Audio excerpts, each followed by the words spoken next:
प्यारे दोस्तों, आज जो हम कहानी आपको सुनाने जा रहे हैं वो कहानी है सच्चाई की। सच्चाई जो हमेशा काम आती है और बुरे से बुरे समय को भी आसानी से काट देती है। समय अपनी परीक्षा ज़रूर लेता है बच्चों, लेकिन इंसान को सच्चाई और अच्छाई के साथ आगे बढ़ते रहने जाना चाहिए। ऐसे ही एक बच्चे की कहानी आज हम जो सुनाने जा रहे हैं वह थे गोपाल। बालक गोपाल विद्यालय में पढ़ता था। एक दिन कक्षा में अध्यापक ने बच्चों को गणित का एक प्रश्न हल करने के लिए दिया। बच्चे वह प्रश्न हल ना कर सके। छुट्टी की घंटी बज गई। अध्यापक ने बच्चों को वह प्रश्न घर से हल करके लाने के लिए कह दिया। सब बच्चे घर चले गए।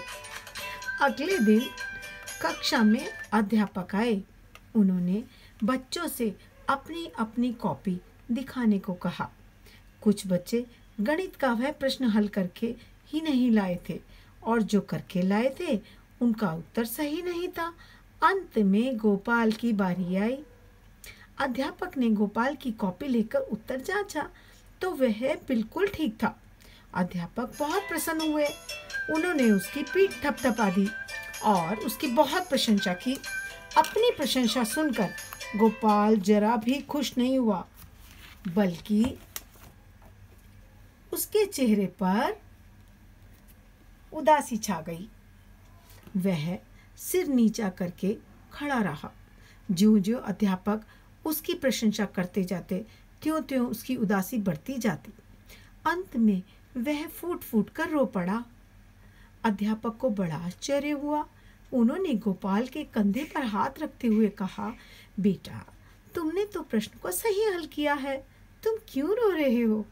गोपाल ने रोते हुए कहा, गुरुजी, मैं प्रशंसा के लायक नहीं हूँ।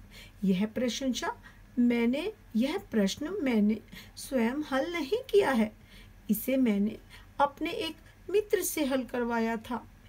अपनी झूठी प्रशंसा सुनकर मुझे बहुत दुख हो रहा था। गोपाल की बात सुनकर अध्यापक का हृदय भर आया।